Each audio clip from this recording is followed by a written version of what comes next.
Bonjour à tous et bienvenue sur Flamme Jumelle by Laurence. J'espère que vous allez tous très bien. Dans le podcast d'aujourd'hui, nous allons parler du positionnement du chaser dans le lien, qui est une étape très importante pour l'avancée du lien. Nous parlerons brièvement en introduction des changements énergétiques en ce moment. Comme vous le savez, je suis astrologue karmique et dans le ciel, un événement rarissime se passe en ce moment, dans la nuit du 21 au 22 juin, qui est un alignement de planètes.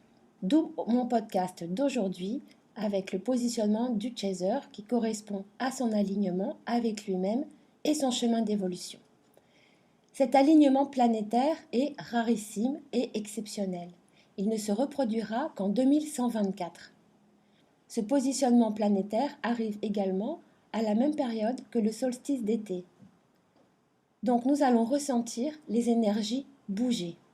2022 est une année où les planètes influencent l'amour. À partir de mars 2022, et va nous accompagner au changement et à nos évolutions dans l'amour de soi et dans toutes les relations affectives. Cette année sera une année exceptionnelle sur un terme d'évolution de lien d'âme, dont le lien de flamme jumelle. Cette année est une ouverture du cœur. Voilà, après ce petit préambule astrologique, nous allons attaquer le sujet de ce podcast, le positionnement du chaser par rapport à son runner. Le premier blocage qui empêche le positionnement du chaser est la peur de perdre l'autre. Le chaser, pendant une certaine période, subit les allers-retours de son runner et va accepter de correspondre aux attentes du runner. C'est ce qu'il pense être le mieux comme attitude pour qu'il ne reparte pas. Et là, le chaser va nourrir ce que j'appelle la boucle avec des allers-retours incessants qui n'en finissent pas. Malgré le travail sur les blessures et le travail que les chasers commencent à réaliser, ils ne voient pas de progrès avec le runner qui stagne et qui continue ses allers-retours. Alors le runner pousse son autre à être aligné et authentique, c'est-à-dire de retrouver sa véritable personnalité, sa confiance en lui et son positionnement. Le chaser doit se respecter et s'affirmer. En pensant bien faire, en acceptant tout, mes chasers, nous faisons le contraire de ce que le lien demande. Le runner a besoin de revivre sa blessure originelle, la blessure du rejet, comme nous les chasers, la blessure de l'abandon. En nous positionnant, les chasers vont commencer à ne plus accepter et à rejeter le mode de fonctionnement du runner. En premier, abandonner le système pyramidal dysfonctionnel de mettre notre runner tout en haut de nos priorités, alors que lui nous fait passer après tout. Donc, votre runner vous propose un rendez-vous ou encore vous appelle lorsque vous êtes occupé.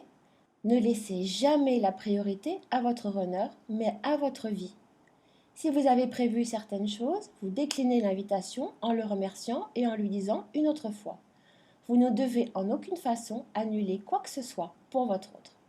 Vos amis, votre travail, vos enfants passeront avant tout.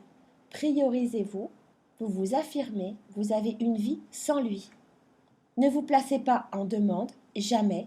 Si vous demandez, vous n'aurez pas, d'une part, la réponse attendue, donc vous allez vous sentir rejeté, car au stade des allers-retours, le runner veut contrôler. Il a peur et le contrôle le rassure. Donc c'est lui qui doit proposer. Alors ne pensez pas que vous le laissez diriger et décider.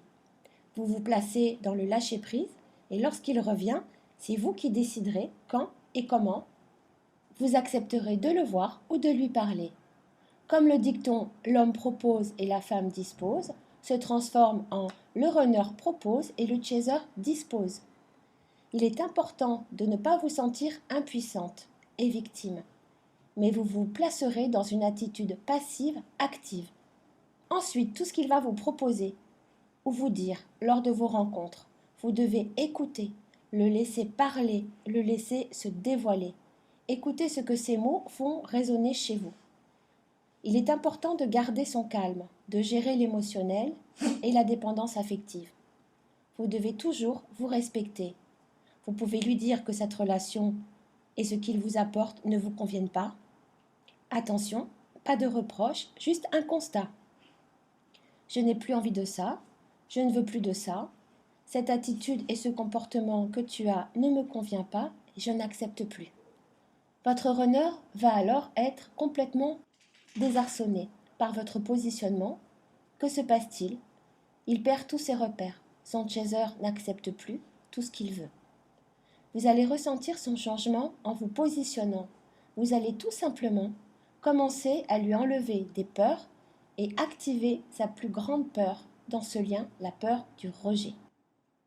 Il va revenir de plus en plus dans le lien. Retirez une par une les barrières qu'il place pour se protéger de nos attentes. Parce que nous n'attendons plus.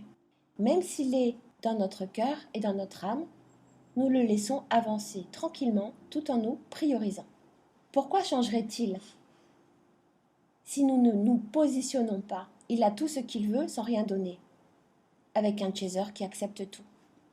La seule façon d'avancer dans le lien est de ne plus avoir peur de perdre l'autre et de se positionner avec nos valeurs par rapport à nos besoins et de ce que nous acceptons ou pas par rapport au respect que nous méritons. Ce positionnement va commencer à se mettre en place pendant les allers-retours, mais également pendant les périodes de séparation où le runner peut essayer de vous tester. Ensuite, lors de la pré-réunion, le chaser se positionnera de plus en plus avec fermeté, mais en douceur, sur ce qui débouche sur la réunion. La sécurité et la confiance, le chaser les a retrouvés en lui. Il va moins demander au runner, surtout pas de combler ces deux aspects, ce qui en effet miroir va apporter un sentiment de confiance et de sécurité au runner qui va avoir de moins en moins envie de fuir son chaser. Plus vous vous positionnerez, plus vous serez fier de vous.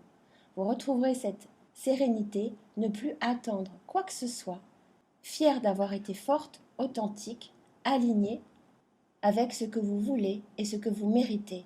Vous retrouverez le respect de vous-même. Ensuite, nous allons évoquer rapidement un élément qui peut vous freiner par rapport à votre positionnement, provenant d'un blocage, une blessure karmique ou encore un blocage transgénérationnel. Vous devez analyser, si vous ne réussissez pas à vous positionner, ce qu'il s'est passé dans votre famille, vos parents et grands-parents, dans un premier temps, les femmes de votre famille. Se sont-elles faites respecter? Ont-elles tout accepté? Avaient-elles confiance en elles? Étaient-elles dépendantes? Les schémas transgénérationnels doivent absolument être coupés. Dans le lien de flamme jumelle, cet aspect fait partie du parcours. Ensuite, vous avez peut-être un blocage ou un nœud karmique sur votre confiance en vous ou la peur de perdre votre autre qui revient de votre dernière incarnation ensemble. Ces aspects pourront être identifiés par une synastrie karmique avec votre jumeau pour en identifier l'origine. Profitez de cet alignement planétaire exceptionnel pour travailler sur le vôtre. N'oubliez pas que cette année 2022 depuis mars est une alliée puissante dans le parcours des flammes jumelles. Elle booste l'amour de soi et l'amour dans sa globalité. Un petit mot pour les runners et particulièrement pour tous ceux que j'accompagne en ce moment et qui font face au switch ou au positionnement de leur chaser et qui se sentent désemparés. Sachez que c'est une étape qui va être exceptionnelle pour vous-même. Si vous voyez plutôt le côté négatif en ne comprenant plus rien, le positionnement de votre chaser va vous obliger à comprendre, à travailler sur vos peurs, sur vos blessures, pour avancer et vous dégager des schémas limitants dans lesquels vous pouvez vous trouver enfermé. La libération de votre chaser va vous donner la vôtre. J'espère que ce podcast vous aidera un petit peu à comprendre l'importance de cette étape du positionnement. Les runners, j'espère que ce petit podcast vous aidera également à comprendre pourquoi le chaser se positionne et quel impact cela va avoir sur vous.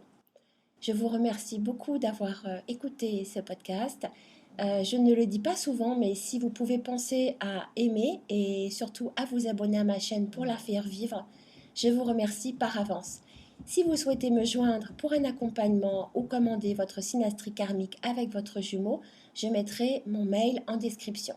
Je vous souhaite à tous une très belle journée, une très belle soirée ou une très belle nuit si vous m'écoutez le soir. À très bientôt. Au revoir.